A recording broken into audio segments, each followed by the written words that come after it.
Once you've built up a retirement savings account, the tough question is, how do you correctly take that money out of the account? Let's check in now with Craig Bolanos, the CEO and founder of Wealth Management Group. Craig, what's your common sense for people who are turning 72 and now have to deal with required minimum distribution? Whether you're on the cusp of retirement or already enjoying retirement, you need to make sure you have a command of the basics of required minimum distributions. So what's an RMD in the first place? Well, it's the minimum withdrawal that you as a retirement account holder need to take and hence pay taxes on from your traditional IRA, rollover IRA, SEP IRA, 401k, 403b.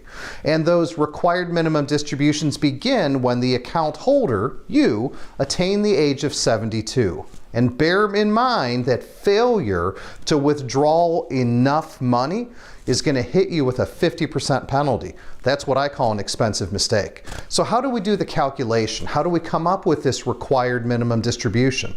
Well, it's a bit complicated, but at a level of 10,000 feet, we take your current age, we apply that age to something we call the IRS Uniform Life Expectancy Table, and we take that factor against your previous December 31st balance, and that's how we arrive at the amount that is your required minimum distribution. What else do people need to know about taking money out of their retirement account? Well, one of the most common questions that arises when it comes to the discussion of RMDs, required minimum distributions, is can I take a distribution from one account to cover the totality of all of my accounts? And the answer to that's a little tricky, believe it or not. You know, if you are a IRA owner, aka you have several IRAs, you need to calculate the RMD for each IRA, but yes, you can take a withdrawal from just one of those accounts in an amount sufficient to cover the cumulative RMDs from your various IRAs. However, here's where it gets tricky. If you have a 401k and an IRA, you need to take a separate distribution from each. In this case, you can't take money from an IRA to count towards the RMD of your 401k. Now, another consideration, taxes.